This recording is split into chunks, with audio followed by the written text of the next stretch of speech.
C'était l'un de ces moments tranquilles de notre cohabitation à Baker Street, lorsque Holmes, maigre et pensif, s'allongea sur le canapé, son violon sur les genoux. Je me souviens que la lumière de la lampe reflétait une douce lueur sur le vernis de l'instrument, et que l'air était imprégné du souvenir d'une note qu'il venait de jouer. Je lisais à haute voix le journal du matin, dont les colonnes étaient une succession de nouvelles politiques et météorologiques qui semblèrent offenser son sens de la mesure. Ses yeux, entr'ouverts, n'étaient pas fixés sur moi, mais sur le plafond, comme si son esprit vagabondait sur un chemin invisible, loin des faits banals de la journée. Le silence était total, à l'exception du léger crépitement de la pluie sur la fenêtre et du grincement métallique du panneau routier à l'extérieur. C'est précisément au moment où le calme était le plus total qu'on entendit un coup sec et rythmé provenant de l'étage inférieur. 3 coups, une pause, puis 2 autres. Un motif suffisamment distinct pour sortir même Holmes de sa rêverie. Il leva la tête comme s'il reconnaissait une voix dans ce son. « Curieux, murmura-t-il. Cette cadence suggère l'urgence plutôt que la peur. Vous attendez des visiteurs, Watson. » Les pas de Madame Hudson résonnèrent dans l'escalier, et un instant plus tard, elle fit entrer une petite silhouette enveloppée dans un manteau, gantée et mouillée par la pluie. La visiteuse, une jeune femme d'environ 25 ans, bien que les soucis aient creusé des rides prématurées autour de ses yeux, hésita sur le seuil jusqu'à ce que Holmes, avec sa courtoisie particulière, se lève et lui fasse signe de s'approcher du feu. « Vous êtes en sécurité ici, madame, » dit-il simplement. « Asseyez-vous, je vous prie.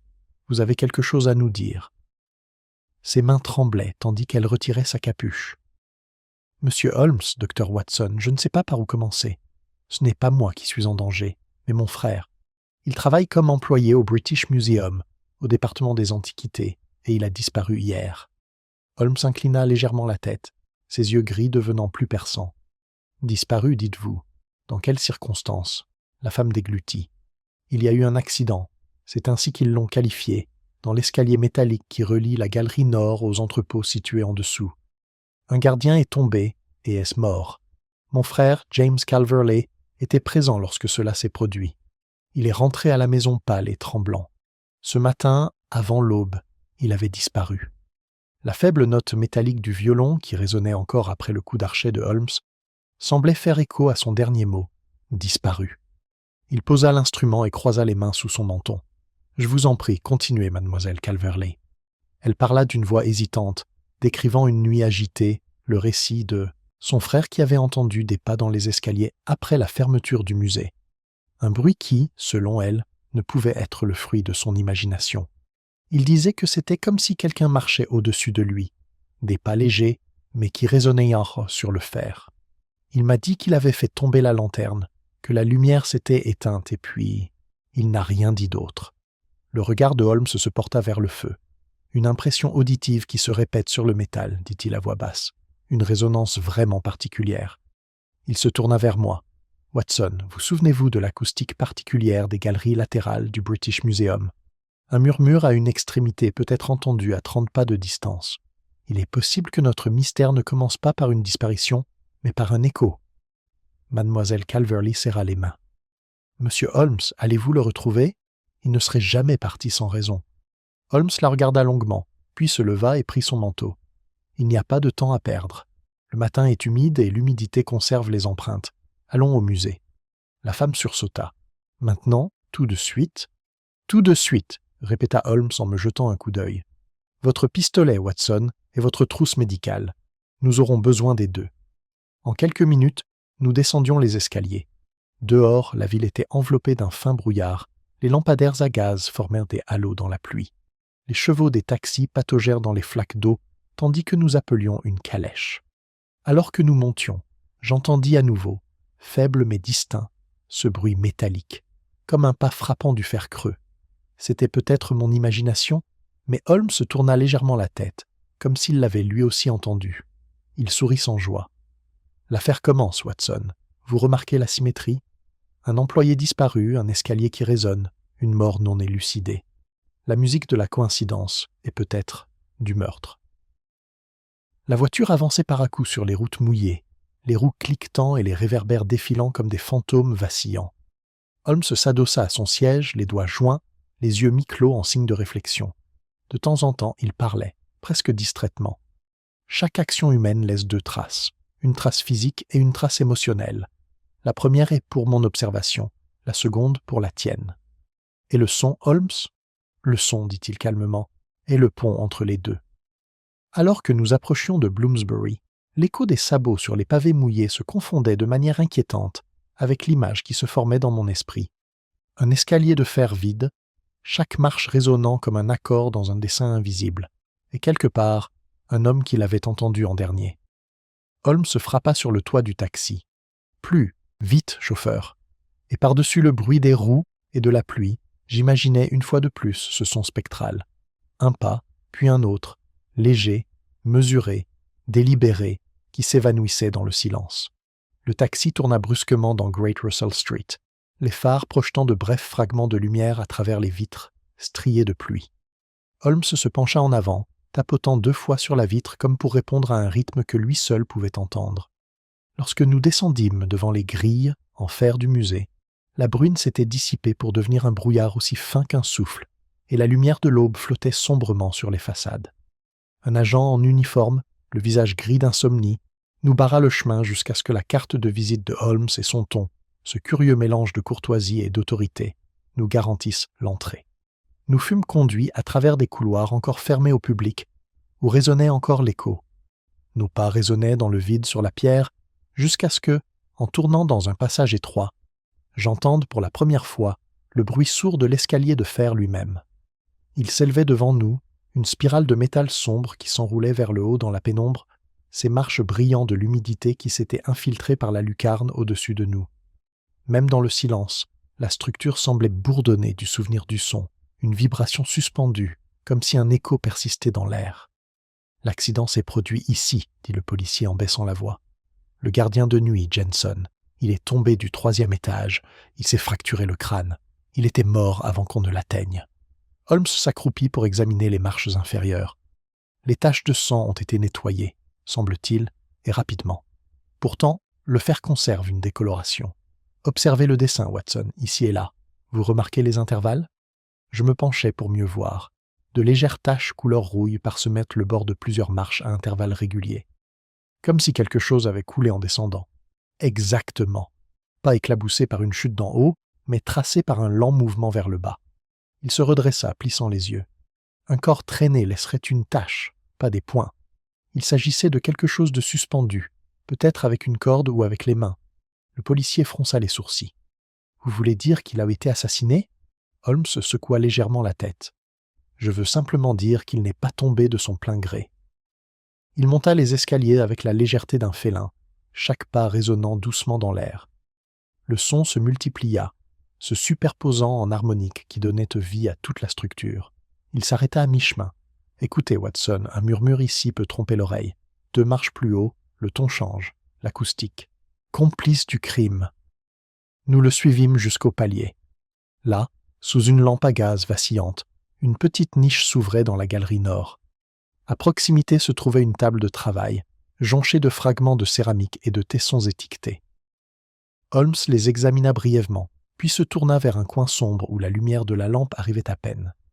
Une étroite balustrade en fer, pliée vers l'extérieur à un endroit, portait de légères traces de rayures. « C'est ici que Jensen est tombé », murmura Holmes. Mais le pli suggère une pression vers l'extérieur provenant de l'intérieur, et non une glissade accidentelle contre celle-ci.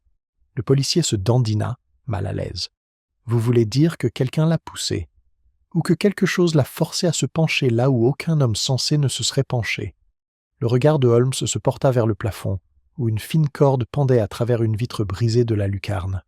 Cela, je pense, mérite une enquête. Il sortit une petite loupe de sa poche et examina l'extrémité effilochée. Coupé net avec un couteau, pas déchiré par le poids. Il rangea la loupe. « Dites-moi, Watson, que déduisez-vous de l'état de cette échelle ? » Que la mort du gardien n'était pas un simple accident et que celui qui a manipulé la corde avait accès au toit de la galerie. Excellent. Et notre employé disparu, le frère de mademoiselle Calverley, était présent lorsque cela s'est produit. Il est donc soit témoin, soit complice. Son ton n'exprimait aucun jugement, seulement de la précision. Nous devons découvrir lequel des deux.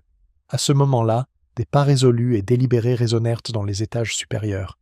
Un homme grand, vêtu d'une redingote sombre, émergea de l'ombre, le visage pâle à la lumière de la lampe. « Inspecteur Lestrade, » annonça-t-il d'un ton sec. « Je me doutais que vous viendriez, monsieur Holmes. » Holmes sourit faiblement. « Et moi qui pensais que Scotland Yard ne résisterait pas à une scène aussi singulière. Avez-vous examiné le corps ? » ?»« Hier soir. Rien à signaler, si ce n'est un crâne fracturé et des poches vides. Pas de vol, pas de lutte. » « Pourtant, l'homme est tombé d'une hauteur de 4 mètres, » réfléchit Holmes. « Étrange économie de violence. » Lestrade poussa un soupir. « Vous pensez qu'il a été poussé ? » ?»« Je pense qu'il a été réduit au silence. » L'inspecteur haussa les sourcils. « Vous avez un nom en tête ? » ?»« James Calverley, » répondit calmement Holmes. « L'employé disparu. C'est donc lui notre homme ? Peut-être. Ou peut-être a-t-il vu quelque chose que quelqu'un d'autre voulait garder secret. » Holmes se retourna brusquement. « Dites-moi, Lestrade, qu'est-il advenu des objets retirés de la chambre forte inférieure ? » »« Transfert de routine, » répondit l'inspecteur. « De la céramique grecque, des objets de peu de valeur. » L'expression de Holmes changea légèrement. « De peu de valeur, oui, mais pas insignifiant. Je voudrais voir le registre. » Pendant que Lestrade envoyait un agent le chercher, Holmes s'appuya contre la balustrade, tendant l'oreille. Quelque part au fond de la galerie, on entendit un bruit métallique, faible, délibéré, comme un seul pas sur du fer. Il leva un doigt. « Voilà, Watson, vous l'entendez ? » ?»« Oui, » murmurai-je. « Il y a quelqu'un en bas ? » ?»« Peut-être, » murmura-t-il. « Ou peut-être est-ce seulement l'escalier qui résonne. » Lestrade revint avec un lourd volume dont les pages étaient humides, à cause du brouillard. Holmes le feuilleta rapidement, remuant les lèvres. Article 427b. Masque rituel en bronze, origine non enregistrée, marqué pour conservation temporaire. Il leva les yeux. Et signé par Calverley lui-même, curieux. Lestrade jeta un coup d'œil par-dessus son épaule. Ce pourrait être un inventaire de routine. Peut-être, dit Holmes distraitement, ou cela pourrait cacher un remplacement. Si un objet authentique avait été échangé contre une réplique, la signature d'un employé inconscient l'aurait rendu légitime. Une fraude bien conçue, s'il n'y avait pas eu un témoin qui a entendu le mauvais bruit au mauvais moment. Il referma le registre d'un coup sec. « Watson, vous vous souvenez de l'intervalle entre les gouttes sur les marches inférieures ? » ?»« Oui, régulier, délibéré. » Alors le meurtrier a agi de manière méthodique. Il n'a pas paniqué. Un tel sang-froid implique un calcul, pas une impulsion. Nous n'avons pas affaire à un vol ordinaire, mais à un intellect suffisamment discipliné pour utiliser le son comme camouflage. Lestrade fronça les sourcils. « Un camouflage ? » ?»« Exactement. Un écho, inspecteur, peut être une arme. Un homme pourrait s'approcher sans être entendu s'il se déplaçait dans la résonance des pas d'un autre. Jensen a peut-être entendu ce qu'il pensait être ses propres pas, jusqu'à ce qu'il soit trop tard. Cette pensée me donna des frissons. La galerie sembla soudain s'animer de pas fantômes, superposés, en retrait, de retour. Holmes se tourna à nouveau vers la niche sombre. Nous aurons besoin de lanternes et peut-être de la collaboration de mademoiselle Calverley. Son souvenir de la peur de son frère pourrait nous guider. Lestrade soupira. « Vous aurez vos lanternes. Mais je vous préviens, Holmes, si cet employé est impliqué dans la contrebande d'antiquités, c'est la police qui l'arrêtera, pas vous. » Le sourire de Holmes était presque aimable. « Nous verrons bien qui arrêtera qui, inspecteur. Le son voyage plus vite que la justice, mais au final, la justice voyage plus loin. » Alors que nous descendions les escaliers, le bruit du fer sous nos pieds redevint rythmique, chaque écho répondant à l'écho précédent. Holmes s'arrêta sur la dernière marche, la tête penchée, comme si le métal lui-même lui murmurait un secret. « Vous l'entendez, Watson ? » ?»« Oui, murmurai-je. Il change de tonalité lorsqu'on le frappe. Il est creux à l'intérieur. Peut-être une cavité ou un escalier avec un secret. » Il frappa légèrement avec sa canne. Un faible clang résonnant répondit. Il était vraiment creux. Les yeux de Holmes s'illuminèrent. « Ah, notre escalier cache plus qu'une tragédie. » Il leva les yeux vers la lucarne embuée, puis revint vers la marche sombre sous nos pieds. « La question, dit-il à voix basse, est de savoir ce qui se cache à l'intérieur. » Le fer répondit d'une seule note, profonde, persistante, métallique comme un souffle sur l'acier. Holmes s'accroupit près de la marche, les yeux brillants d'intérêt. Il sortit une fine lame de sa poche, l'inséra entre les joints de la marche et fit délicatement levier. Le métal émit un léger grincement, puis se souleva légèrement. Sous le bord de fer, on sentit un léger courant d'air froid et sec, différent de l'air humide de la cage d'escalier. « Watson, votre couteau, » murmura-t-il.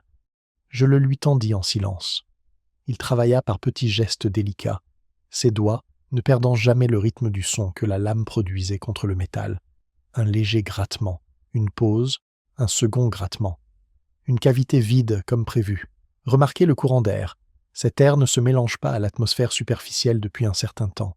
Lestrade fit un pas en avant. « Vous voulez dire une cachette ?» « Quelque chose comme ça. Un escalier peut cacher un compartiment secret aussi facilement qu'une armoire. Observez la charnière, habilement insérée dans la soudure. » Il souleva complètement le panneau, révélant une étroite niche recouverte de feutre. À l'intérieur se trouvait un petit objet oxydé, pas plus grand qu'une tabatière, enveloppé dans une toile cirée. Je tins la lanterne pendant que Holmes le déballait. Un masque de bronze, ancien et grotesque, le fixait depuis la paume de sa main. Ses traits étaient anguleux, inhumains, ses yeux enfoncés. Sa surface présentait de légères rayures qui reflétèrent la lumière de la lampe comme des veines d'or. Le masque rituel du registre, dit Holmes à voix basse. Ou son jumeau. Lestrade siffla doucement. Bon sang, c'est une belle pièce. Pensez-vous que Calverley l'ait caché ? Les yeux de Holmes ne quittèrent jamais l'objet. Pas caché, conservé. S'il l'avait volé, il l'aurait caché ailleurs. La cacher ici suggère la peur, pas la cupidité. Il retourna le masque, balayant les résidus. Une légère tache rougeâtre était restée collée au bord. Et la peur, semble-t-il, laisse des traces de sang. Lestrade s'agita, mal à l'aise. Il était donc blessé ? C'est possible, murmura Holmes. Ou bien il l'a manipulé après sa chute fatale. Je le regardais porter le masque à son oreille et le tapoter légèrement avec son doigt. Le son qui en résulta était particulier, un tintement métallique brillant qui resta dans l'air plus longtemps qu'il ne semblait possible. Holmes sourit faiblement. Le même timbre que l'escalier. Peut-être le même alliage. Notre motif, Watson, le champ du fer. Il se redressa. Lestrade, vous garderez cet objet sous ma surveillance, pas sous votre serrure. Une seule erreur dans les archives du Yard et la patine disparaîtra, ainsi que la vérité. Je vous donnerai satisfaction, marmonna l'inspecteur. Mais cette affaire passe de bizarre à maudite. Pas maudite, dit Holmes en rangeant ses instruments dans sa poche. Simplement musicale. Nous remontâmes les escaliers, la lumière de la lanterne vacillant sur le métal humide. Chaque pas que nous faisions réveillait cette même résonance sourde, un lent tintement qui semblait se répondre à lui-même par des échos descendants. Holmes s'arrêta à mi-chemin, le regard lointain. « Watson, vous vous souvenez des paroles de mademoiselle Calverley ?» Son frère a entendu des pas au-dessus de lui après la fermeture du musée. « Oui. Pensez-vous qu'ils provenaient de l'intérieur de l'escalier ?» Il acquiesça. La chambre creuse conduit le son comme une cloche. Un homme à l'intérieur pourrait se déplacer sans être entendu par ceux qui se trouvent en dessous, mais chacun de ses pas serait amplifié pour ceux qui écoutent de près. Cela explique le bruit inquiétant. Il n'est pas du tout spectral, mais mécanique. « Il y avait quelqu'un à l'intérieur de l'escalier, » murmurai-je. « Caché à l'intérieur. » L'expression de Holmes se fit tendue. « Ou piégé. » Lestrade leva brusquement les yeux. « Piégé ?» Holmes l'ignora, s'agenouillant à nouveau, l'oreille collée contre la rampe froide. Pendant un long moment, seul le silence régna. Puis, faible, presque imperceptible, un grincement plaintif, suivi d'un léger cliquetis provenant de l'intérieur. 3 battements. Une pause, 2 autres battements. Le même rythme que les coups qui avaient conduit mademoiselle Calverley à notre porte. Holmes se leva immédiatement. « Il est vivant !» Lestrade le fixa du regard. « Vivant ? Impossible !» La voix de Holmes était tranchante comme l'acier. Le modèle de résonance est humain. Ce rythme n'est pas une coïncidence, c'est un signal. Watson, vous vous souvenez du modèle ? 3, pause, 2, dis-je, le cœur battant à tout rompre. Son coup. Exactement. Calverley est en dessous de nous. L'inspecteur jura entre ses dents. Cela ne peut pas signifier. Mais Holmes était déjà parti, descendant les escaliers et comptant les marches à voix basse. Chaque cavité pourrait être reliée. Il doit y avoir un point d'accès. Peut-être un mécanisme caché à la base. Le meurtrier l'a enfermé à l'intérieur, vivant ou presque, pour le faire taire. Nous le suivîmes de près alors qu'il rejoignait le rez-de-chaussée. S'agenouillant, il examina la marche la plus basse, celle d'où provenait le bruit métallique. Il appuya avec la paume de sa main sur la face inférieure, cherchant quelque chose. Soudain, il s'arrêta. Ici. Un faible clic métallique se fit entendre. La marche bougea, révélant une trappe étroite dotée d'un ingénieux mécanisme à ressort. Holmes ouvrit le panneau et un souffle d'air vicié, chaud et lourd s'échappa. Dans l'obscurité en dessous, quelque chose bougea. Lestrade approcha la lanterne. Bon sang, il y a quelqu'un là-dedans. La lumière éclaira un visage pâle, strié de saleté, dont les yeux clignèrent à cause de la luminosité soudaine. Le jeune homme à l'intérieur leva une main tremblante. Ne le refermez pas.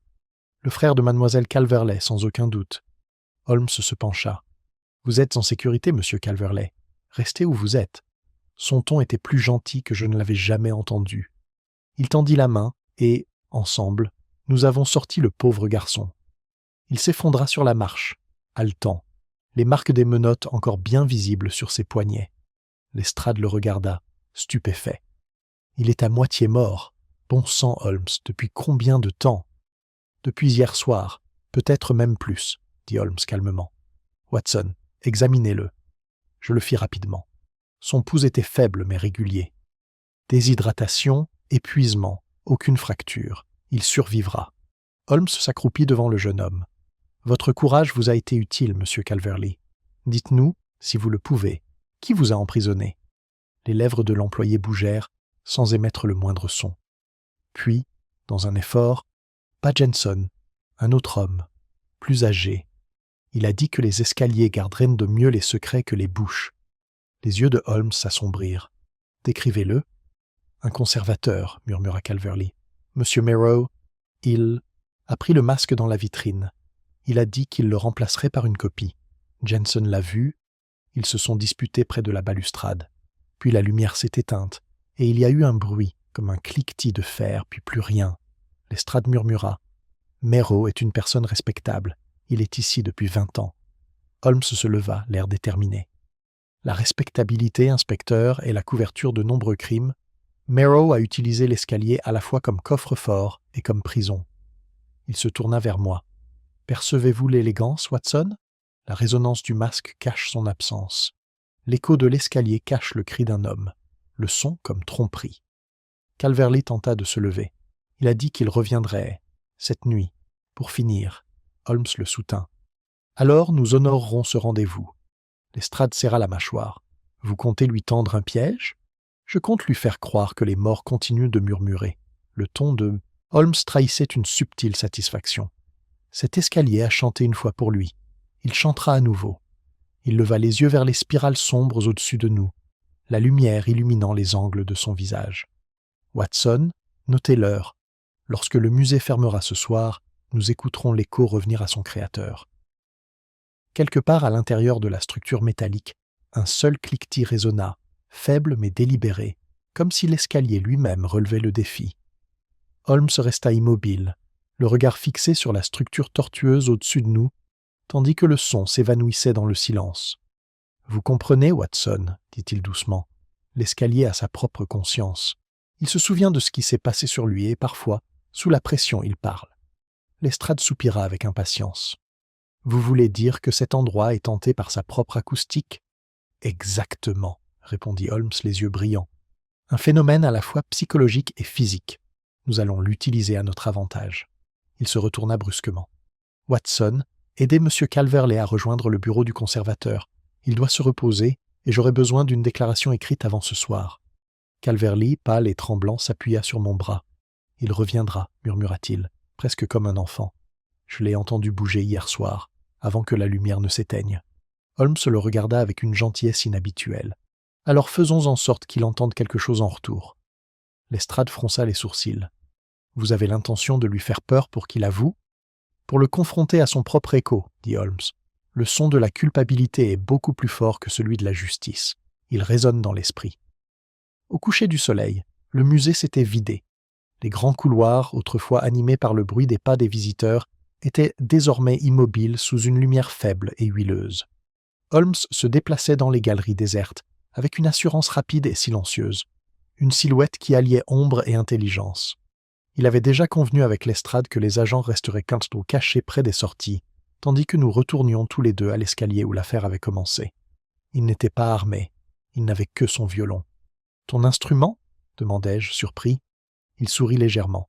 « Chaque résonance a besoin de sa clé. Si notre homme revient, il trouvera l'escalier qui chante en harmonie. Nous avons atteint le palier. Holmes s'est assis sur une caisse d'emballage, accordant les cordes avec une précision méticuleuse.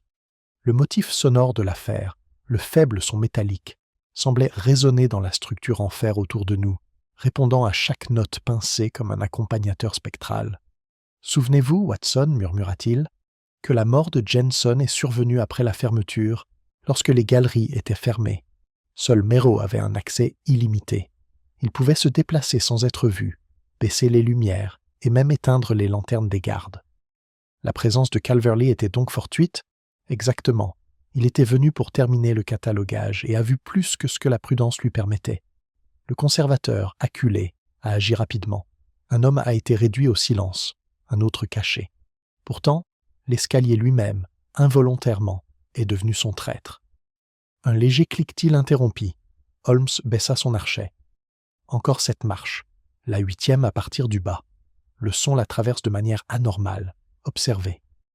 Il frappa avec son archet. La note qui en sortit était claire, sonore et prolongée. La cavité en dessous l'amplifie. Si un homme s'approchait maintenant, nous l'entendrions bien avant qu'il ne nous atteigne. Nous attendîmes dans la pénombre, la lumière du gaz vacillant le long du fer. Mes nerfs s'étaient tendus comme des cordes. Holmes était assis immobile, sa silhouette se découpant contre la lueur opaque, le violon posé légèrement dans sa main. Les minutes s'écoulaient lentement. Puis, faiblement, un pas, métal sur métal, hésitant, délibéré. Un autre, le même rythme mesuré. 1, pause, 2.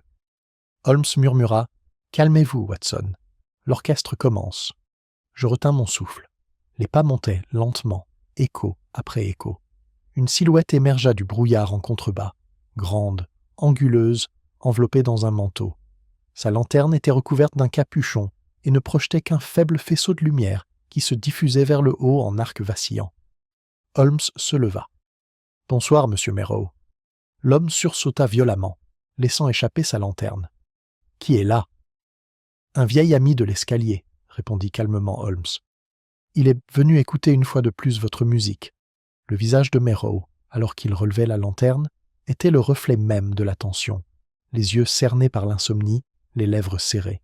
« Vous n'avez aucun droit d'être ici. Le musée est fermé. »« Et pourtant, vous êtes revenu, » dit Holmes. « Une conscience coupable ne connaît pas d'heure de fermeture. Je suis venu inspecter les dégâts, sécuriser la rampe, » balbutia Merrow. « Après la chute de ce pauvre homme, après votre dispute avec lui, » l'interrompit Holmes. « Vous vous êtes disputé, la lumière s'est éteinte et il est tombé ou a été poussé. Puis tu as caché le masque, scellé l'escalier et laissé un homme mourir là-dedans. » La main du conservateur trembla. « Tu n'as aucune preuve. »« Au contraire, » dit Holmes, « la preuve est sous tes pieds. La marche creuse que tu as si habilement conçue pour cacher la marchandise de contrebande a conservé son témoignage. » Il souleva le violon et fit glisser l'archet sur les cordes. La note qui en sortit était pure et soutenue, et résonna dans l'escalier jusqu'à donner l'impression que c'était le métal lui-même qui chantait. « Écoutez, Merrow, l'escalier se souvient de votre crime. Chaque marche est accordée sur la tonalité de votre faute. »« Arrêtez, » haleta Merrow. « Arrêtez, vous m'entendez » Mais Holmes continua, chaque coup d'archet plus lent, plus profond. La structure en fer répondit par des vibrations harmoniques, résonnant comme un chœur de fantôme. Le conservateur tituba en arrière, les yeux écarquillés. « Ce n'est pas vrai. Il est tombé tout seul. » La voix de Holmes était basse, mesurée. Alors pourquoi couper la corde de la lucarne? Pourquoi cacher le masque dans l'escalier? Pourquoi fermer la trappe sur un homme vivant? La protestation de Merrow se dissipa dans un cri étouffé. Il a menacé de me démasquer. Il a dit qu'il irait voir le conseil. Je voulais juste lui faire peur. Juste. La dernière note trembla dans le silence. Lestrade sortit de l'ombre, le pistolet à la main. « Ça suffit, monsieur Merrow. Scotland Yard mènera cette opération à bien. » Le conservateur s'effondra contre la balustrade, vaincu. Holmes baissa son violon. « Vous voyez, inspecteur, dit-il calmement, parfois les aveux ne s'obtiennent pas avec des mots, mais avec des résonances. » Lestrade menotta l'homme avec détermination. « Vous êtes un homme froid, Holmes. Vous auriez fait un excellent poète de la mort. » Holmes se contenta de sourire. « Non, juste un auditeur de la vérité. » Tandis que les agents emmenaient Merrow, Holmes se tourna à nouveau vers l'escalier en fer. « Watson, vous entendez » J'écoutais. Sous le bruit des bottes qui s'éloignaient, l'escalier émettait un lent bourdonnement descendant. comme s'il expirait après une longue tension. « Oui, dis-je. On dirait presque qu'elle est satisfaite. » Il pencha la tête. Un requiem approprié. L'escalier a parlé et la justice lui fait écho. Nous restâmes silencieux, tandis que le faible écho métallique s'éteignait dans le calme. Mais alors que nous nous retournions pour partir, un autre son nous parvint, plus doux, plus faible, provenant de quelque part au fond de la spirale de fer. Une deuxième résonance, différente de la première, plus légère, presque interrogative. Holmes s'arrêta à mi-chemin, plissant les yeux. « Étrange, » murmura-t-il. « Cette note ne devrait pas exister. » Le son se répéta, une touche délicate et délibérée provenant d'en bas, comme si un deuxième rythme s'était réveillé sous le chant de l'escalier. Holmes pencha la tête, écoutant la faible vibration qui tremblait à travers le fer. « Voilà, » dit-il doucement. « Ce n'est pas un souvenir, c'est une intention. » Lestrade s'arrêta à mi-chemin. « Y a-t-il une autre personne dans l'escalier ?»« Soit une personne, » répondit Holmes, « soit un dispositif conçu pour en imiter une. » Il s'agenouilla sur la marche la plus basse, ses doigts cherchant le loquet caché. « Tenez-vous prêt, Watson !» Le ressort céda avec un léger clic. L'air vicié remonta. Un deuxième panneau, plus étroit que le premier, glissa vers l'arrière le long d'un rail caché. Holmes alluma une allumette et l'approcha.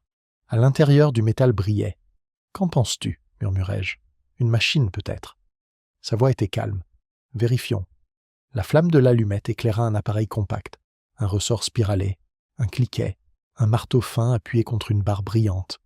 De fins fils menaient à une rangée de plaques. Des trous dans le boîtier s'ouvraient vers le bas de l'escalier.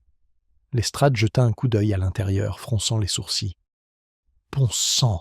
Un mécanisme d'horlogerie, un automate résonnant, » dit Holmes. « Remonté, relâché et programmé pour sonner 3 coups, une pause, 2 coups, afin qu'un escalier vide puisse résonner dans les oreilles d'un homme nerveux. » Alors, le frère de mademoiselle Calverley, commençai-je, a entendu un artifice, conclut Holmes. Méraud a masqué ses mouvements avec le son. Il s'est échappé pendant que l'escalier chantait pour lui. Lestrade s'agita, mal à l'aise. Diable ingénieux ! L'ingéniosité sans conscience, dit Holmes, est un rasoir entre les mains d'un enfant. Il traça le mécanisme du doigt, étudiant la coupe des cames et la trempe du ressort. Cela a été construit par un artisan expérimenté. Ce n'est pas l'œuvre de Méraud, il collectionnait les objets anciens, mais n'était pas mécanicien. Holmes me jeta un coup d'œil. Il a eu de l'aide. Quelqu'un du personnel, qui demandai-je. Un technicien de maintenance, un ingénieur ou un portier compétent, répondit Holmes. Notre voleur avait besoin d'un complice qui connaissait bien le musée. Un léger bruit se fit entendre en haut, du fer contre du cuir de botte, puis le silence. Les yeux de Holmes s'illuminèrent. Il est retourné s'occuper de son fantôme. Lestrade sortit son pistolet. « Donnez-moi son nom et je l'arrêterai. »« Patience, » murmura Holmes. « Watson, fermez le panneau à demi. Laissez le ressort déverrouillé. Quand il s'agenouillera pour le remettre en place, l'escalier parlera d'une voix qu'il ne s'attend pas à entendre. » Nous nous retirâmes dans l'ombre de la lampe du palier. Le couloir était sombre comme une scène de théâtre éteinte. 5 battements mesurés montèrent d'en bas. Pas, pause, pas, pas. Puis une silhouette prudente apparut. Maigre, avec une capuche en forme de lanterne, un manteau taché d'huile par-dessus l'uniforme bleu du concierge. Il portait une clé anglaise et un petit pot de graisse. Holmes s'avança sans se presser. « Bonsoir, monsieur Hargreaves. » L'homme sursauta. Il leva la clé à molette. « Qui est là ?»« Quelqu'un qui a écouté plus attentivement que votre horloge, » répondit Holmes. « Posez votre outil. » Il ne le fit pas. « J'ai le droit d'être ici. Je surveille les escaliers. »« Vous gardez leur secret, » répondit Holmes. « Vous avez construit l'automate qui simulait les pas et vous l'avez réglé sur la signature choisie par Méraud. Vous avez huilé ses plaques. Vous avez accordé sa barre au ton de ce fer. »« Non, » dit Hargreaves d'une voix rauque. « C'était par mesure de sécurité, pour effrayer les vagabonds pendant les heures de fermeture. »« Alors pourquoi l'avez-vous réinitialisé ?» demanda Holmes, après l'arrestation de Méraud. L'homme remua les lèvres. « Pour le détruire. Pour le démonter, monsieur. Je le jure. »« Tu as apporté de l'huile pour le détruire ?» Le ton de Holmes se fit plus dur. « Tu as chargé le ressort pour effacer la trace qui lie ta main au crime. » Les yeux de Hargreaves se posèrent sur le panneau inférieur. « Je n'ai jamais voulu faire de mal. »« Pourtant, le mal s'est produit, » dit Holmes. « Vous n'avez peut-être pas frappé le garde, mais vous avez créé le masque d'un meurtrier, et maintenant vous voulez enterrer ce visage. » Lestrade s'approcha d'un côté, lâchait la clé anglaise. La clé anglaise heurta le fer. L'escalier trembla, et une réponse sourde se propagea le long de sa structure. Holmes tendit la main. « Éloignez-vous du panneau, monsieur Lestrade. Accordez-moi un instant. » Il s'agenouilla et ouvrit complètement le couvercle. Le ressort était déverrouillé et le marteau était visible. « Observez, dit-il, et il toucha le cliquet. Un son délicat, doux, métallique et surnaturel résonna dans la cavité. Cette boîte peut être mise en mode silencieux ou chargée pour tourmenter. Elle pourrait fonctionner toute la nuit pendant que Méro se déplace invisiblement. Hargreaves le fixa, ouvrant et fermant les mains. « Vous avez dit que c'était de la science. Vous avez dit que le conseil paierait pour une démonstration. Quand le gardien est tombé, vous m'avez dit que c'était un accident. Vous vouliez que ce soit un accident, dit Holmes avec gentillesse. Le désir est le complice le plus silencieux qui soit. Lestrade menota l'homme avec détermination. Debout, vous expliquerez le reste au quartier général. Traitez-le avec humanité, dit Holmes. Il a construit un mensonge et y a vécu. L'effondrement sera déjà assez douloureux. Il se tourna vers moi. Watson remarquait la répartition de la graisse le long des dents de la came. Elle avait été appliquée il y a moins d'1 heure. Le dispositif a été entretenu cette nuit. Notre chronologie est confirmée. « Et la deuxième résonance ?» demandai-je. Pas le signal à 5 battements, mais ce léger tremblement à la fin. Holmes regarda la spirale, à l'écoute. Une vibration résiduelle transmise à travers les poutres creuses. Ni la machine, ni Hargreaves.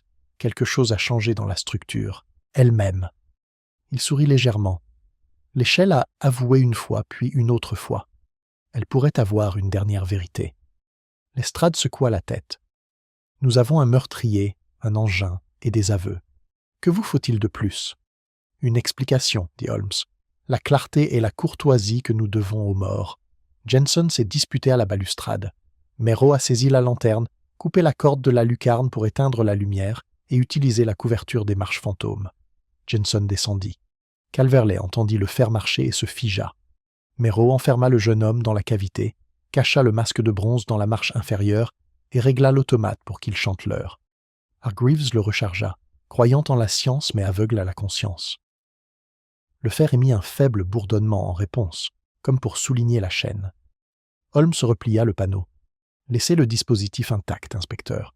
Demain sous verre, après-demain sous serment. » Il se tourna vers Hargreaves. « Vous signerez une déclaration décrivant la construction, la mise au point et la synchronisation. Si vous dites la vérité, le magistrat trouvera votre folie un peu moins grave que votre peur. »« Je dirai tout, » murmura Hargreaves. « Chaque boulon. » L'expression de Holmes s'adoucit. Boulon après boulon, c'est ainsi que nous revenons de l'erreur. Nous commençâmes à nous éloigner. Puis Holmes s'arrêta, la paume de la main sur la balustrade. « Écoutez. » Un petit ting net monta par l'escalier. Solitaire, cristallin, singulier. Je sentis les poils de ma nuque se hérisser. « Pas la machine, » murmurai-je. « Non, » dit Holmes. « Et ce n'est pas une erreur, c'est une clé différente. »« Qu'est-ce que cela signifie ?» demanda Lestrade. Holmes leva l'archet et le fit glisser une fois sur le métal, vérifiant l'intonation. La note revint avec une nuance de tristesse. Il baissa l'archet. Que quelqu'un, quelque part dans ce bâtiment, a légèrement touché le métal avec un ongle ou une bague. Pas pour demander de l'aide, pour mesurer le temps. « Le temps ?» répétai-je. Il acquiesça. Le signe de quelqu'un qui attend. « Quoi ?» dit Lestrade. « Nous » répondit Holmes, le regard fixé sur la spirale au-dessus de lui. « Et pourquoi ?»« Pour achever ce qui a été commencé, dit-il doucement, ou pour le contredire. L'escalier émit un deuxième ting à peine audible, patient, semblable à un battement de cœur provenant d'un couloir. L'expression de Holmes s'intensifia lorsque le faible battement métallique résonna à nouveau à travers le fer. « Un signal répété, » murmura-t-il en inclinant la tête. Pourtant, aucune main humaine ne pourrait produire ce motif sans se trouver exactement à l'endroit où Méro est tombé. Lestrade marmonna, mal à l'aise. « Vous voulez dire que cela se produit encore là-haut ?»« Cela ne se produit pas, » dit Holmes, « cela persiste. Le son ne s'éteint pas lorsque la chambre le soutient. Cet escalier est un organisme. Chaque vibration alimente la suivante. » Il tapota légèrement du bout de sa canne, suivant le rythme. Intervalle de 3/4, constant. La source est fixe. Nous allons monter. L'inspecteur hésita. Après ce que nous avons vu, je préférerais emmener d'autres hommes. Holmes esquissa son rapide sourire glacial. Trop de bottes gâcheraient la résonance, Lestrade. Vous et Watson suffirez. Nous montâmes. La galerie au-dessus de nous engloutit notre lumière, chaque pas répondant à lui-même par un accord métallique chuchotant. À mi-chemin, Holmes leva la main. « Vous sentez l'air ? Il est chaud. »« Ça vient des lampes, dis-je. Pas à cette heure-ci. » Il s'accroupit et toucha la rampe. La chaleur dans le métal implique une conduction par frottement. Quelque chose a bougé récemment. Lestrade murmura « Ce pourrait être un oiseau coincé dans les poutres. » Holmes parla à voix basse. « Ou un homme qui s'assure que son crime est bien achevé. » Nous avancions prudemment. L'escalier s'incurvait vers l'intérieur comme la spirale d'une grande corne. De sa partie supérieure provenait ce ting récurrent, faible mais délibéré, la même note qui nous avait attirés auparavant. Holmes fit signe de se taire et monta 3 marches seul. Puis, d'un mouvement brusque, il balança la lanterne vers l'avant. La lumière frappa le métal, puis un visage. Un homme était accroupi sur le 3e palier, la manche retroussée et un petit marteau appuyé contre la rampe intérieure. Il avait les cheveux argentés et un costume immaculé. Il nous regardait avec le calme de quelqu'un qui a été interrompu pendant sa méditation. « Bonsoir, messieurs, » dit-il d'un ton posé. « Vous montez tard. »« Professeur Lorne, » dit Holmes à voix basse, « j'ai trouvé votre absence de l'enquête instructive. » Lestrade cligna des yeux. « L'acousticien du King's College ?»« Lui-même, » dit Holmes. « L'ancien collaborateur du conservateur Merrow dans ses études sur la résonance ?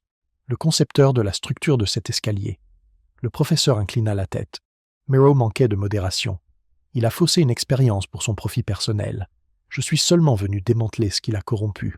En la frappant à intervalles réguliers ? Demanda Holmes. Un test, monsieur Holmes. Cet escalier devait démontrer la résonance perpétuelle, une vibration autosuffisante grâce à une impulsion minimale. Je voulais le faire taire, mais le son persiste. C'est beau, n'est-ce pas ? Holmes descendit une marche vers lui. C'est beau, oui, et fatal. Cette vibration a masqué la mort d'un homme. Vous avez créé l'instrument, professeur. Merrow en a joué. J'ai conçu la forme, dit Lorne à voix basse. Il a fourni l'intention. Je ne suis pas un meurtrier. La voix de Holmes resta calme. Pourtant, vous revenez la nuit, cachant vos visites, jouant la note qui maintient votre crime en vie. J'imagine que votre conscience est réglée sur la même fréquence. Les yeux du professeur brillèrent. Vous ne pouvez pas comprendre. Le son est la vérité en mouvement. Même la culpabilité vibre. Si on pouvait la retenir, la figer, on pourrait mesurer le remords lui-même. Lestrade ricana. Vous mesurerez l'intérieur d'une cellule. Holmes leva la main pour le faire taire. Votre marteau, professeur. Me le prêtez-vous ? Lorne hésita, puis le lui tendit. Holmes le soupesa légèrement. Forgé sur mesure, bord arrondi, il produit un son, pas de dommage. Il tourna la lanterne pour que la lumière éclaire la rampe. Remarquez, Watson, les marques ici, de fines marques concentriques. Il a frappé précisément le nœud qui soutient la résonance de l'escalier. La voix du professeur tremblait d'ardeur. Il est vivant, docteur. Un monument qui chante. Je lui ai donné un cœur. Merrow lui a donné le crime, et vous, monsieur Holmes, vous lui donneriez le silence. Lequel d'entre nous est coupable ? Holmes le regarda longuement. Celui qui confond la beauté avec l'absolution. Ces mots semblèrent donc vider l'homme de son défi. Ses épaules s'affaissèrent. « Alors mettez fin à tout cela, murmura-t-il. Mettez fin au son. » Holmes se tourna vers moi. « Watson, la crosse de votre pistolet. » Je la lui tendis sans poser de questions. Il frappa une fois à l'endroit précis où Lorne avait tapé. Le son qui s'ensuivit était immense, profond, résonnant, retentissant à travers les galeries comme une cloche sonnant sous l'eau. Il gonfla, se brisa et s'évanouit dans le silence. Holmes écouta. Rien. Le son perpétuel avait disparu. Lorne tomba à genoux, se couvrant le visage. « Vous l'avez tué. Je l'ai libéré, » dit calmement Holmes. « Le son n'emprisonne plus cet endroit. » Lestrade s'avança et saisit le bras du professeur. « Vous allez venir avec moi. » Lorne n'opposa aucune résistance. « Prenez la coquille, » murmura-t-il. « L'âme est épuisée. » Holmes les regarda s'éloigner. « C'est étrange, Watson, qu'un inventeur puisse devenir prisonnier de sa propre invention. Cet homme a créé une résonance si parfaite qu'elle a asservi sa conscience. » J'acquiesçai, sentant l'écho de cette dernière note résonner encore faiblement dans mes os. « Vous l'avez fait taire, mais restera-t-elle silencieuse ?» Holmes sourit faiblement. « Le silence, mon cher ami, n'est que la vibration la plus lente de toutes. » Alors que nous nous retournions pour partir, la lanterne vacilla. Quelque part au fond de la gorge de fer en dessous, un ting presque imperceptible résonna à nouveau, plus faible, plus pur, le battement mourant de l'escalier lui-même. Holmes s'arrêta à mi-chemin, plissant les yeux. Ou peut-être, murmura-t-il, choisit-il son propre requiem. Le murmure de Holmes resta suspendu entre nous, comme la dernière note d'une mélodie. Il ne bougea pas. La faible résonance flottait dans l'air, un son pur, incroyablement soutenu. Je pouvais presque l'entendre dans les semelles de mes bottes, une vibration qui remontait le long de la colonne vertébrale de fer sous nos pieds. L'estrade avait déjà accompagné le professeur Lorne en bas, leur pas résonnant d'un rythme irrégulier.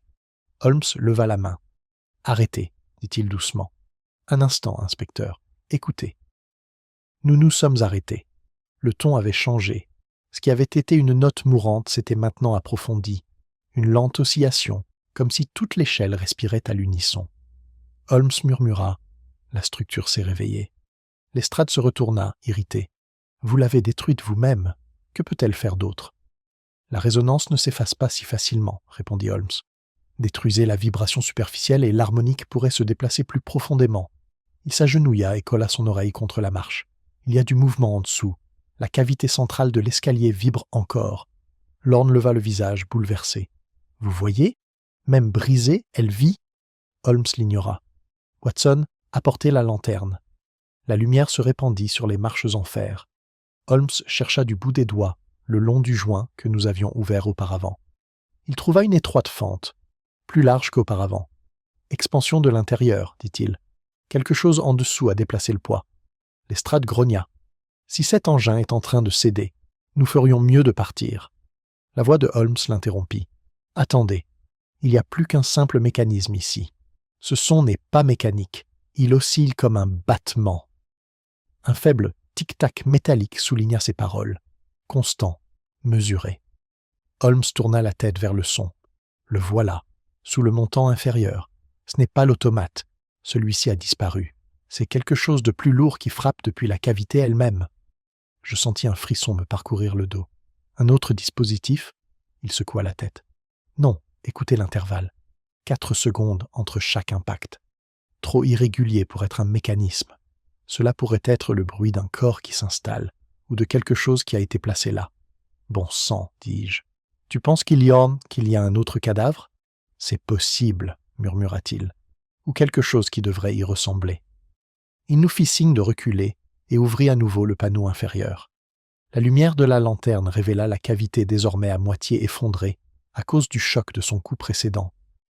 Sous les barres tordues et les débris gisait un petit cylindre en laiton, brillant et neuf, contrastant avec le métal corrodé. Holmes le prit avec précaution et le retira. Le cylindre émettait le faible tic-tac, rythmique que nous avions entendu. Une petite clé à ressort dépassait sur le côté. Un dispositif à retardement, dit-il à voix basse. Mais pas explosif. Vous voyez l'ouverture ici ? Je regardai de plus près. Un enregistreur. Holmes sourit sombrement. Exactement. Une capsule phonographique. Notre professeur voulait conserver non seulement l'écho, mais aussi sa propre voix. Il tourna la clé d'un demi-tour et un léger sifflement sortit du trou. Puis, à travers la distorsion causée par le temps et le métal, une voix mesurée, cultivée et étrangement calme se fit entendre. C'est la 12e tentative. La résonance persiste à mi-intensité. L'interférence de M. Merrow s'est avérée catastrophique, mais le principe survit. L'échelle a une mémoire, elle absorbe le son. Si les harmoniques atteignent le bon alignement, le fer peut reproduire le son mémorisé. À qui il répondra, je ne peux le prédire. Le cylindre crépita. L'expression de Holmes se durcit. Si quelqu'un devait écouter ceci, continua la voix, sachez que je ne regrette rien. La vérité vibre au-delà de la moralité. Lorsque la note finale retentira, elle ne sera pas la mienne, mais celle de l'échelle elle-même. Le cliquetis ralentit et s'arrêta. L'estrade jura à voix basse. Une confession et un sermon insensé en un seul discours. Holmes posa délicatement le cylindre sur l'escalier. Un message laissé pour se justifier, mais cette dernière phrase est curieuse. Lorsque la dernière note retentira, ce ne sera pas la mienne, mais celle de l'escalier. Cela implique un mécanisme qui échappe à son contrôle. « Tu veux dire qu'il a construit autre chose ?» demandai-je. « Ou bien il a découvert que la structure avait appris à chanter sans lui ?» L'inspecteur murmura Maintenant, vous semblez aussi fou que lui. Holmes ne répondit pas. Il leva la lanterne, étudiant la géométrie des rails. Vous voyez ces montants de liaison? Ils forment une hélice, un résonateur accidentel. L'échelle entière est un instrument unique. Chaque marche transmet la vibration à la suivante, dans une circulation infinie. Et si son affirmation était littérale, c'est-à-dire que l'escalier a commencé à faire écho à ce qu'il a entendu dans le passé? Je sentis un frisson me parcourir le dos. Vous voulez dire des voix? Peut-être seulement des fréquences, dit-il, mais la fréquence est tout ce dont une voix a besoin. Comme pour le confirmer, un faible murmure s'éleva du fer, grave et indistinct. Ce n'était ni un son ni un mot, mais cela ressemblait au souffle humain aspiré à travers un tube. Lorne leva brusquement la tête. « Vous entendez ?» Les yeux de Holmes brillèrent. « Oui, l'escalier a commencé la reproduction. »« La reproduction ?» répéta Lestrade, stupéfait. « La résonance stockée, ce qu'il a enregistré pendant les nuits de vibration, dit rapidement Holmes. Nous avons brisé la tonalité supérieure, ce qui a libéré celle du dessous. Elle révèle maintenant l'empreinte de ce qui s'est passé ici. » Le murmure s'intensifia. Pendant un instant, des syllabes distinctes semblèrent se former. Un fragment de la voix de Méreau qui résonnait à travers le fer.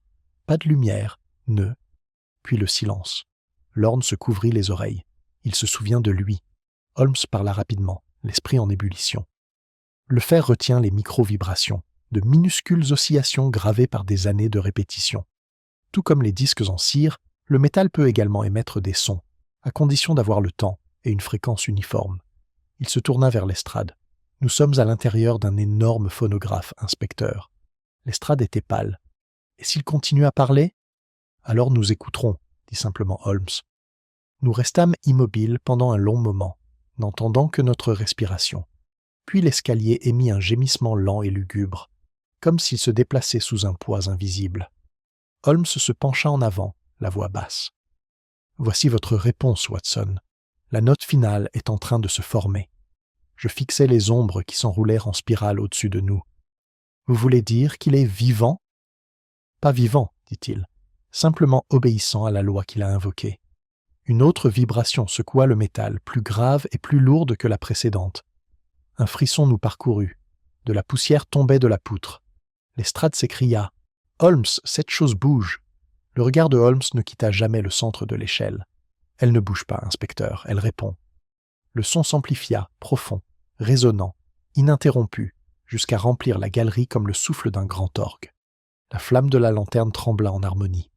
Les yeux de Holmes brillèrent d'un étonnement froid. L'escalier a décidé de terminer sa chanson.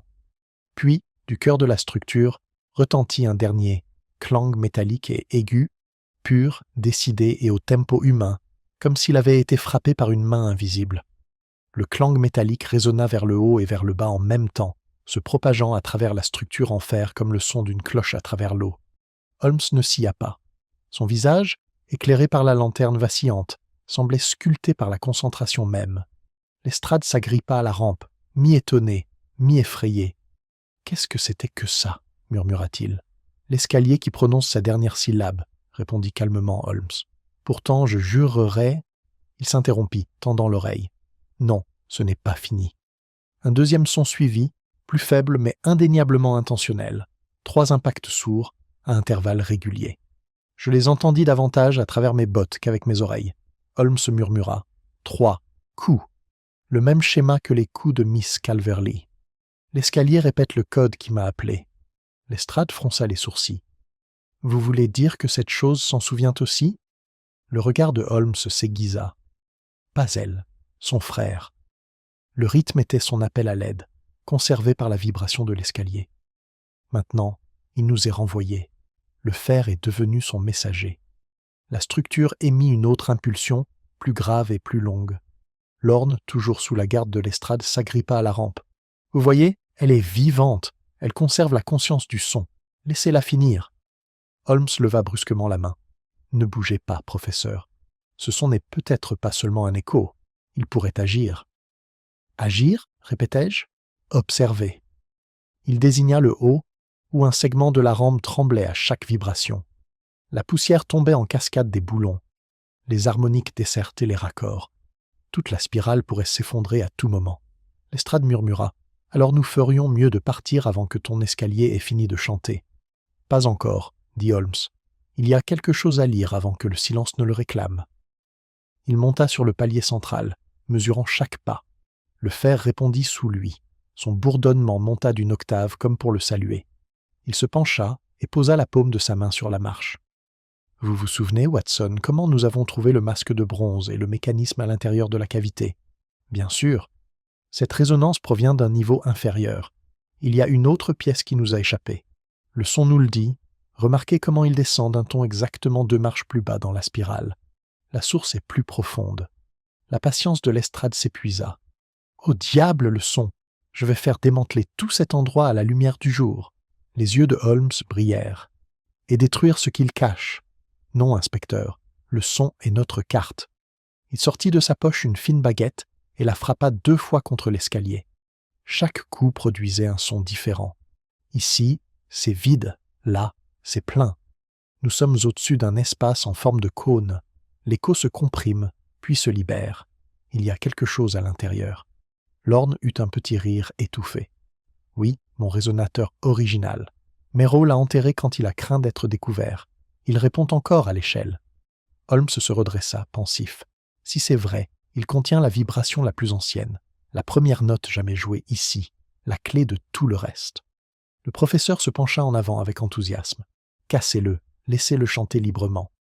Patience, monsieur, dit Holmes. Un seul coup mal placé pourrait faire s'effondrer toute la structure.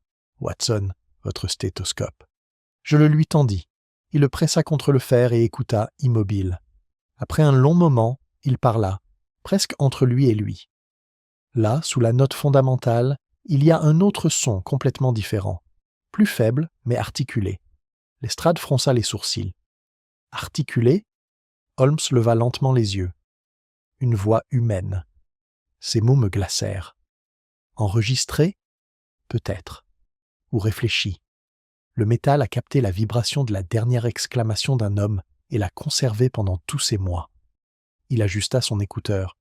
Je peux distinguer des fragments. Masque, lumière, et quelque chose comme « pardonne ». Lorne vacilla, pâle. Ce furent les derniers mots de Merrill. Holmes le regarda attentivement. « Vous étiez ici cette nuit-là. » Le professeur ouvrit la bouche, mais ne fit aucun son. « Oui, » dit Holmes d'un ton calme.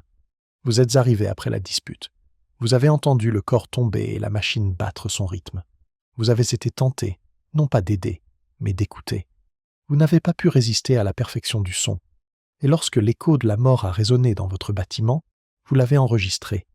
C'est l'origine de votre soi-disant résonance perpétuelle. » La voix de Lorne se brisa. Je voulais juste la préserver, le moment de la transformation de l'homme au son. Les yeux de Holmes étaient durs. Et ainsi, vous avez préservé sa mort à l'intérieur de l'échelle, emprisonné comme une note entre les barres. Lestrade saisit le bras du professeur. Vous allez le dire à un magistrat. Mais l'attention de Holmes était revenue sur le fer. Il y a un autre élément, murmura-t-il. Chaque fois que l'escalier répète son schéma, il diminue. Moins de volume, ton plus grave. Il s'estompe. Tant mieux, dit Lestrade. Holmes secoua la tête. Non, inspecteur. Lorsque la vibration cesse brusquement, l'énergie stockée doit se décharger quelque part. Si elle se libère à travers la structure, effondrement. Si elle se libère à travers le son, détonation de l'air, les deux pourraient nous tuer. Il se leva. Nous devons faire s'échapper la résonance progressivement. Comment ? Demandai-je. En jouant contre elle. Holmes prit l'étui du violon qu'il avait posé près du palier un peu plus tôt et en sortit l'instrument. Si l'escalier émet un son en ré mineur, dit-il, un contrepoint en majeur le neutralisera. 2 vérités qui s'annulent mutuellement. Lestrade resta bouche bée. Vous voulez dire que vous allez jouer du violon pour faire taire l'escalier ? Exactement. Il positionna l'archet. Reculez. Il tira une note longue et pure. Le fer répondit par son bourdonnement lugubre. Il ajusta le ton vers le haut, créant une harmonie qui oscillait entre dissonance et soulagement. Les vibrations commencèrent à s'entrechoquer, formant une oscillation grave que je sentais dans mes os comme l'appel de la mer. Holmes joua plus vite. La mélodie s'éleva, en arpège brisé. L'échelle gémit, puis s'adoucit. La résonance diminua d'un rugissement à un murmure. Lorne tomba à genoux, se couvrant les oreilles. « Tu es en train de le tuer à nouveau. Holmes ne s'arrêta pas avant que la dernière vibration ne s'évanouisse. Puis il baissa son archet. Le silence qui suivit était immense, total, si profond que même notre respiration semblait profane. Lestrade expira. « Eh bien, c'est fait. » La réponse de Holmes fut discrète. « Écoutez encore une fois. » Quelque part sous nos pieds, nous entendîmes un faible goutte à goutte, puis un seul clic métallique, comme un verrou libéré par des mains invisibles. Le clic métallique résonna faiblement sous nos pieds, rapide mais délibéré, le son de la précision plutôt que d'un accident. Holmes pencha brusquement la tête. « Un mécanisme de déclenchement, dit-il, et pas l'un des miens. » Lestrade jura. « Vous voulez dire qu'il y a encore un de ces maudits engins en fonctionnement là-dessous ?» Holmes lui fit signe de se taire. « Vivant est une métaphore que je peux pardonner, inspecteur. Mais oui, il y a encore quelque chose de mécanique. » Il s'accroupit, effleurant du bout des doigts le bord de la marche d'où provenait le son. « Avez-vous remarqué, Watson, que la vibration s'arrête entre chaque battement? Ce n'est pas un changement aléatoire de pression, c'est un contrôle. Quelqu'un ou quelque chose a réinitialisé la tension le long du cadre. » Je m'approchai. « Mais comment un dispositif peut-il rester actif après que son contrepoint ait fait taire l'échelle ?» Le ton de Holmes était sombrement mesuré. « En isolant sa fréquence. Lorsque j'ai neutralisé l'harmonica le plus grand, un circuit plus petit, conçu pour survivre à l'effondrement de l'ensemble, a pu s'activer. » Lorne, toujours agenouillé, désespéré, leva les yeux. « Oui, le dispositif de sécurité. Je l'ai construit moi-même, Méreau a insisté. Si le son avait complètement disparu, un ressort secondaire se serait activé pour préserver la dernière vibration. » Lestrade se tourna vers lui. « Et que préserve-t-il exactement? Un hymne ou une bombe? » « Une capsule harmonique, » dit Lorne d'une voix faible. « Elle accumule la résonance que nous venons de détruire.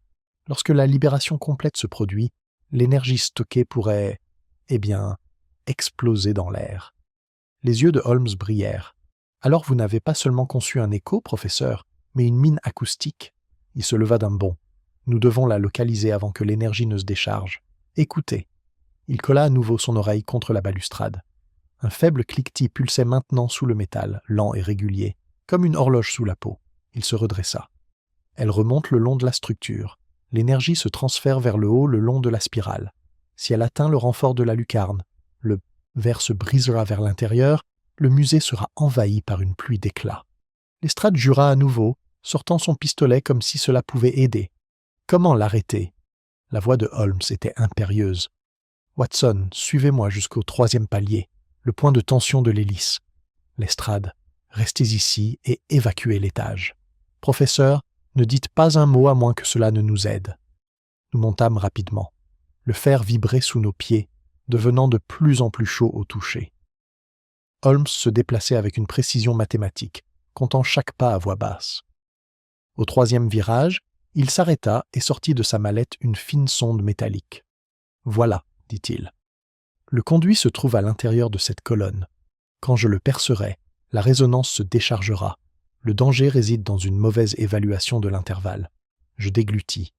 L'intervalle? Entre les battements, murmura-t-il. Si je le perce pendant la contraction, la vibration implose. Si je le fais pendant l'expansion, elle se libère vers l'extérieur. Nous n'aurons qu'une seule chance. En bas, la voix de Lestrade résonna. « Holmes, dépêchez-vous, la lucarne tremble. » Holmes resta impassible. « Restez immobile, Watson. Quand je dirai « maintenant », inclinez la lanterne vers moi.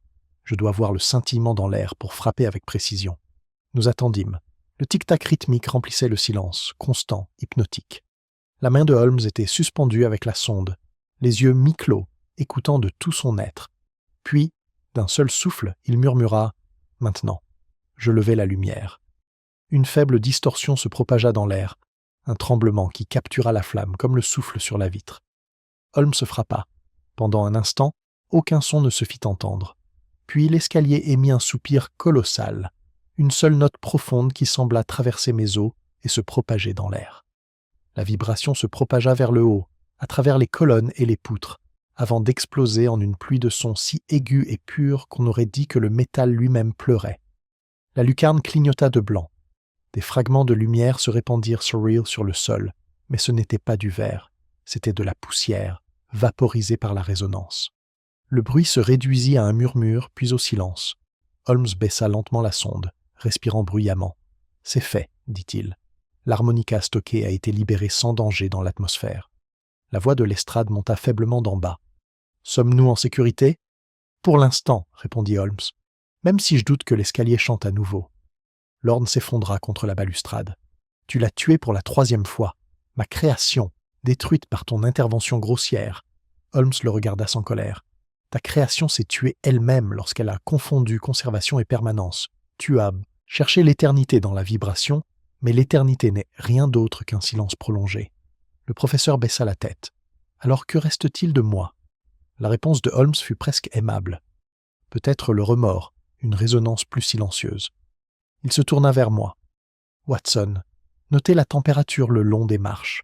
Les couches supérieures se refroidissent déjà, ce qui signifie que la vague finale s'est dispersée de manière uniforme. Un miracle, compte tenu de notre précipitation. »« Votre précision, dis-je. » Il sourit faiblement. « Non, mon cher ami, les mathématiques. La plus ancienne alliée du véritable détective. » Lestrade grimpa vers nous, sa lanterne oscillant. « Vous avez failli faire s'effondrer toute la galerie. Mais je vais vous dire une chose, Holmes. Si la musique avait jamais eu besoin d'un gibet, vous auriez trouvé l'accord parfait pour elle. » Holmes s'inclina légèrement. « La justice, comme l'harmonie, exige de la résolution. » Il s'accroupit une fois de plus et jeta un coup d'œil dans l'ouverture nouvellement créée. « Regardez ici, Watson. La capsule a fondu, le ressort s'est effondré. Remarquez les résidus. Une poussière sombre sur la jointure. C'est du fer oxydé, les restes de notre énergie stockée. Observez comment même la destruction laisse une empreinte précise. » J'acquiesçai, même si mes mains tremblaient. L'ensemble de la structure semblait désormais étrangement inerte, comme si elle avait été vidée de son âme. Lorne murmura derrière Lestrade. « C'est trop silencieux. Vous ne trouvez pas ce silence étrange ?» Holmes leva brusquement les yeux. « Le silence ne peut pas être étrange, professeur. Seuls les esprits habitués au bruit confondent la paix avec la mort. » Pourtant, tandis qu'il parlait, une faible vibration effleura à nouveau l'air, différente, plus lente, presque musicale. Holmes se tourna brusquement la tête vers le pied de l'escalier. « Non, ce n'est pas de l'énergie résiduelle. » Lestrade se raidit. « Alors qu'est-ce que c'est ?» Les yeux de Holmes s'assombrirent. « Un écho provenant de la cavité en dessous. La résonance que j'ai libérée a trouvé une autre chambre où séjourner. » Lorne eut un rire étouffé. « Alors recommencez. » La voix de Holmes l'interrompit, froide et claire. « Pas si nous l'atteignions avant. Watson, votre pistolet. Lestrade, donnez-moi la lanterne. Le dernier secret de l'escalier se trouve sous nos pieds et nous le découvrirons avant qu'il ne recommence à chanter. » Pendant qu'il parlait, le son sous nos pieds s'intensifia. 3 notes cette fois, lentes et de plus en plus fortes, comme si le fer prenait son souffle avant de parler. La profonde respiration du fer roulait sous nos pieds, lente, lourde, pleine d'intention. La voix de Holmes s'abaissa jusqu'à devenir presque un murmure. « Ceci, messieurs, c'est le sol qui retrouve sa voix. Nous devons descendre, avant qu'il n'apprenne à articuler. » Lestrade murmura « Vous parlez comme s'il pensait. » « Il ne pense pas, » dit Holmes. « Il suit un schéma. L'énergie suit la ligne de moindre résistance, et la mémoire est la plus faible de toutes. » Il descendait déjà, chaque pas délibéré, la main glissant le long de la rampe vibrante. Je le suivis, la lanterne tremblant dans ma main. Le bourdonnement s'intensifia à mesure que nous approchions de la base. L'air lui-même semblait vibrer au rythme, me faisant mal aux dents. Holmes s'accroupit près de la cavité la plus basse, celle qui avait autrefois caché l'automate et le masque. Elle émettait maintenant un tremblement constant, comme si quelque chose à l'intérieur battait comme un cœur retenu. « Watson, la lumière ici !» Je me penchai et la lumière se déversa dans la cavité. Sous les restes tordus du mécanisme gisait un petit disque métallique, de la taille d'une soucoupe dont la surface était gravée d'anneaux concentriques. Le centre brillait d'un rouge pâle. Lestrade inspira brusquement. « C'est nouveau, il n'était pas là avant. » « Non, dit Holmes, il est remonté du fond. La chambre finale en dessous a dû l'expulser lorsque la pression s'est équilibrée. » Il s'approcha. Remarquablement lisse. Remarquez la gravure, une notation musicale ou un code dérivé de celle-ci. Lorne, tremblant, se pencha en avant. « C'est la clé harmonique. Méraud l'a conçue comme une plaque d'accordage pour stocker la résonance. Si elle brille, c'est qu'elle est chargée. » Le regard de Holmes s'aiguisa. « Chargée? Oui, mais pas de chaleur. De mouvement. » Il la toucha légèrement avec l'extrémité de son archet. Le faible bourdonnement s'intensifia, répondant au contact. L'énergie que j'ai libérée s'est condensée ici. Un écho autonome, dangereux, mais inestimable. Lestrade fronça les sourcils. Et que se passe-t-il si elle se brise? Holmes sourit faiblement. Alors, la dernière note de la gamme de fer ne sera pas métaphorique. Il fit glisser la loupe sur la surface, étudiant l'inscription. Curieux. Regardez ces intervalles. Do mineur contre mi majeur. La discorde masquée par l'harmonie. L'esthétique de Méreau, sans aucun doute. Son expression se fit sévère. Watson, souvenez-vous du schéma des coups de Miss Calverley. 3, pause, 2, c'est gravé ici. Le même rythme. Alors elle a été choisie, l'interrompit-elle, sans le savoir. Son frère a dû copier le schéma qu'il avait entendu pendant qu'il travaillait ici. Elle l'a répété à notre porte, activant ainsi le souvenir de l'escalier. L'affaire a commencé au moment où sa main a touché notre seuil. Lestrade murmura « Vous voulez dire que cette maudite échelle lui a répondu dès lors ?» « Exactement, dit Holmes. Chaque écho, chaque récurrence, était ce rythme qui cherchait à être complété. Le disque vibrait plus. Intensément, le bourdonnement augmentait en intensité. La voix de Lorne se brisa. Il atteint son pic harmonique. S'il se libère maintenant. Holmes saisit le violon dans son étui. Alors répondons avant qu'il ne trouve la fréquence tout seul. Il fit glisser l'archet sur les cordes, produisant une note si pure qu'elle semblait percer le métal lui-même. Le disque répondit immédiatement, avec une vibration qui oscillait en parfait contrepoint. Holmes ajusta le ton, accordant note après note jusqu'à ce que les deux fusionnent, en un seul son, un seul souffle. « Voilà, dit-il entre ses dents. Maintenant la résonance en équilibre. »« Pouvez-vous y mettre fin ?» demandai-je. « Pas encore. Le modèle doit se conclure de lui-même. Il a commencé par une main humaine, il doit finir par une main humaine. » Il se tourna vers moi. « Watson, le pistolet, tirez à la base de la colonne quand je vous ferai signe. La concussion créera une nouvelle harmonique, forçant la libération dans l'air plutôt que dans la structure. » Lorne resta sans voix. « Vous allez détruire tout l'escalier. » Les yeux de Holmes brillèrent. Mieux vaut le silence que la tromperie perpétuelle. Il leva une fois de plus l'archet, évoquant une harmonique croissante qui s'éleva jusqu'à ce que le fer hurle en réponse. La lueur rouge du disque pulsait violemment à présent, la lumière se reflétant à travers les joints comme des veines fondues. Holmes hocha une fois la tête. Tirez. Le coup retentit comme un coup de tonnerre. Le son et la lumière fusionnèrent en un éclair aveuglant. Une vague de chaleur s'éleva comme si le bâtiment expirait. Puis, un silence si absolu qu'il semblait effacer l'ouïe elle-même. Lorsque l'air se clarifia, le disque gisait noirci et inerte. Holmes s'agenouilla et le retourna du bout des doigts. « L'énergie a disparu, dit-il doucement, et avec elle l'écho. » La voix de Lestrade tremblait entre la colère et le soulagement. « Vous venez de faire un trou dans les fondations du musée, Holmes. Ils vont vous tuer. » Holmes se leva, époussetant son manteau. « Alors ils pourront l'exposer à côté de leurs reliques. Cet endroit est désormais en sécurité. » Lorne tituba en avant, fixant le métal mort. « Tu as fait taire la perfection. » Holmes le regarda, sans méchanceté.